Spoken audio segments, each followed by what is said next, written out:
안녕하세요. 역사와 문화를 탐구하는 와인 전문가 이석인입니다. 바야흐로 18, 19세기 근대 과학 기술의 폭발적인 발전은 와인 품질에 획기적인 도약을 가져왔죠. 동시에 부르주아 계층이 와인을 문화적으로 향유하는 풍토가 형성되며 와인은 바야흐로 새로운 황금기를 맞이할 준비를 마쳤습니다.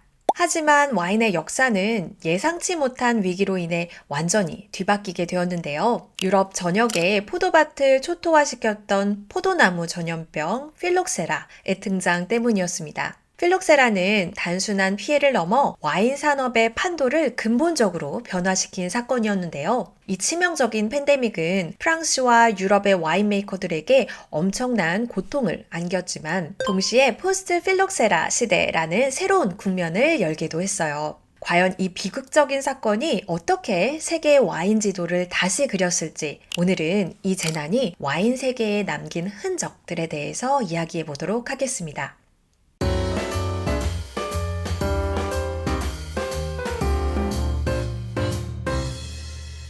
프랑스는 바야흐로 와인의 황금기를 시작할 참이었기 때문에 19세기 중반에는 현재 프랑스 포도밭 면적의 약 3배에 달하는 땅에 포도가 심겨져 있었다고 합니다. 포도밭 경작 면적이 정점에 달했던 시기였던 건데요. 이때 갑작스럽게 예고도 없이 나타난 것이 바로 필록세라라고 하는 끈질긴 해충이었습니다. 마치 포도나무판 코로나 바이러스 팬데믹 사태라고 생각하면 이해가 쉬울 것 같은데요. 필록세라는 오직 포도나무 뿌리에 기생하면서 포도나무만을 공격하는 해충입니다. 이 해충은 원래 아메리카 대륙 동부에 서식하던 토착 해충이었어요. 그러다가 19세기 중반 미국산 포도나무를 유럽으로 수입하는 과정에서 필록세라가 유럽 대륙에 유입이 된 건데요. 미국 포도 품종은 토착 해충인 필록세라에 면역이 있어서 큰 타격을 받지 않았지만 전 세계 와인 생산의 약 95%를 차지하는 유럽 포도종 비티스 비니페라, 즉 까베르네 소비뇽, 메릴로, 피노누아, 샤르도네와 같은 주요 품종들은 필록세라에 대한 면역이 없었습니다. 결과적으로 유럽의 포도나무들은 이 무시무시한 해충에 속수무책으로 당했고 필록세라는 1860년대 후반부터 삽시간에 프랑스를 넘어서 유럽 전역으로 퍼지며 포도밭을 황폐화시키기에 이르렀죠. 포도주는 프랑스의 자존심이자 유럽의 자부심이었어요. 그런데 수천 년의 유럽 포도주 양조 역사에서 단 한 번도 없었던 일이 불과 몇 개월 만에 벌어진 것이죠. 필록세라의 기세는 실로 무서울 정도였습니다. 인류가 코로나 팬데믹 당시에 다급히 바이러스 백신을 연구했던 것처럼 유럽의 과학자들도 필록세라 문제를 해결하기 위해서 고군분투했죠. 하지만 그 많은 노력에도 불구하고 첫 10년 동안은 실질적인 대책을 내놓지 못했어요. 그동안 유럽의 포도밭은 황폐화되었고 수많은 와이너리들이 문을 닫았으며 와인메이커들은 포도밭을 떠나야 했습니다. 그러던 중 약 10여 년 만에 새로운 해결책이 등장했는데 바로 포도나무의 접목, 그래프팅이라고 하는 기법을 사용하는 거였어요. 접목이란 두 개의 살아있는 식물 세포를 접합하여서 하나의 식물로 만드는 방법인데요. 즉, 필록세라의 면역력이 있었던 미국산 포도나무의 뿌리와 유럽 포도종의 줄기를 접목하는 방식이었죠. 이 방법은 뿌리를 공격하는 진딧물의 피해를 막으면서도 유럽 포도종의 탁월한 맛과 향을 유지할 수 있는 혁신적인 아이디어였습니다. 하지만 그렇다고 필록세라가 완전히 사라진 것은 아니에요. 다만 필록세라의 면역력이 있는 뿌리에 접목된 덕분에 더는 치명적인 위협이 되지 않는 것뿐이죠. 하지만 필록세라가 일단락 되었더라도 이미 프랑스 포도 생산량은 70% 이상 감소한 상태였고 다른 유럽 지역도 마찬가지였어요. 무엇보다도 필록세라는 프랑스인들의 자부심과 자존심에 큰 상처를 남겼는데요. 유럽의 오랜 역사를 품고 있던 수백 년 된 올드바인 포도나무들은 필록세라로 인해 모두 뽑아내야 했고 그 자리를 대신해 새롭게 접목된 신생 묘목들이 심겨져야 했습니다.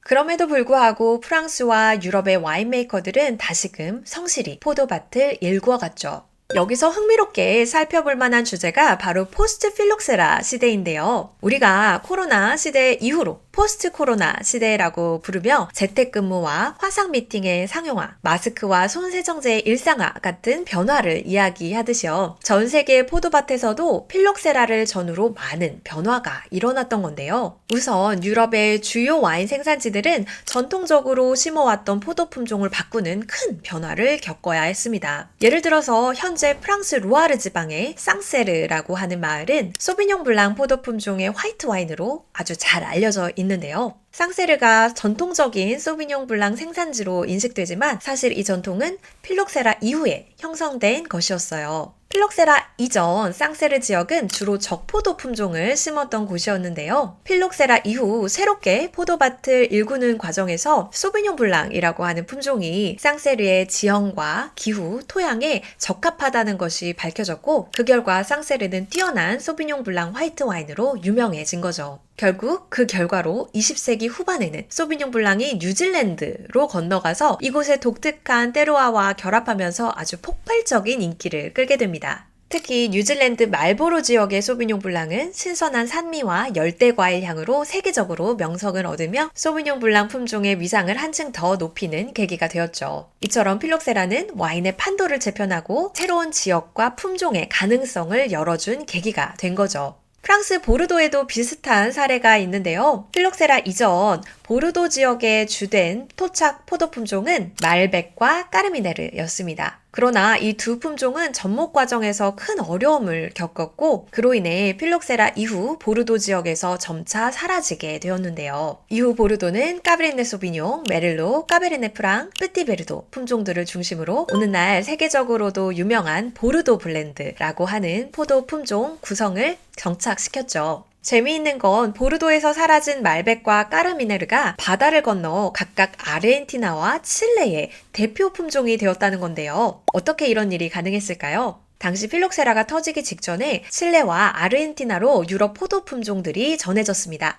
이 지역들은 지리적으로 고립된 위치 덕분에 필록세라가 유입되지 않았고 그래서 유럽의 품종들이 안전하게 살아남을 수 있었던 거죠. 특히 말백과 까르미네르가 아르헨티나와 칠레의 기후와 토양에 완벽히 적응하면서 이들 품종은 바야흐로 새로운 전성기를 맞이하게 된 거예요. 아르헨티나의 말백은 안데스 산맥의 고지대에서 재배되며 진한 색상, 부드러운 질감, 그리고 풍부한 과실 풍미로 전 세계적으로 사랑받는 와인 품종이 되었죠. 또한 칠레의 까르미네르 또한 이 나라의 온화한 기후와 낮은 병충해 환경 덕분에 독특한 풍미와 구조를 가진 와인으로 자리 잡으며 칠레를 대표하는 품종으로 떠올랐습니다. 결국 말백과 까르미네르는 보르도에서는 주목받지 못했던 잠재력을 필록세라 덕분에 아르헨티나와 칠레에서 꽃피우며 보르도에서보다 훨씬 더 대중적이고 인기 있는 포도 품종으로 자리 잡게 된 거죠. 또 다른 신대륙 국가인 오스트레일리아, 그러니까 호주는 필록세라로부터 상대적으로 적은 타격을 받았는데요. 당시 호주는 필록세라 검역과 쿼런틴을 굉장히 엄격하고 철저하게 시행한 국가 중 하나였어요. 필록세라 감염이 처음 발견되자마자 감염된 포도밭을 모두 제거하고 해당 지역을 휴경하면서 접근을 철저히 금지시켰습니다.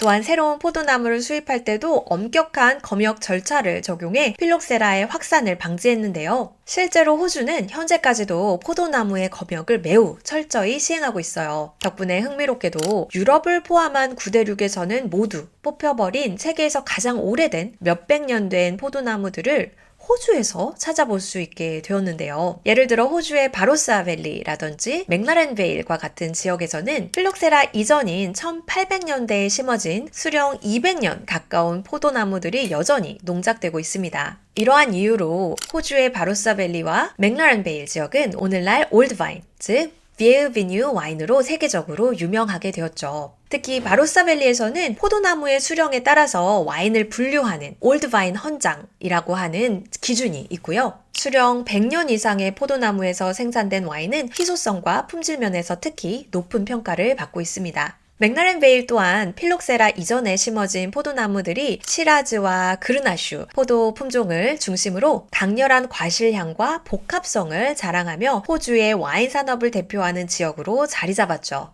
한편 유럽 내에서도 비교적 필록세라의 타격을 적게 받은 국가가 있었는데요. 바로 이탈리아입니다. 덕분에 이탈리아는 오늘날까지도 2000여 종이 넘는 다양한 토착 포도 품종을 보존할 수 있게 되었죠. 특히 이탈리아의 많은 토착 포도 품종들은 고대 로마 시대나 그 이전까지 기원을 거슬러 올라갈 수 있고, 덕분에 이탈리아 각 지역의 와인 스타일들은 수백 년 동안 연소성을 유지할 수 있었습니다.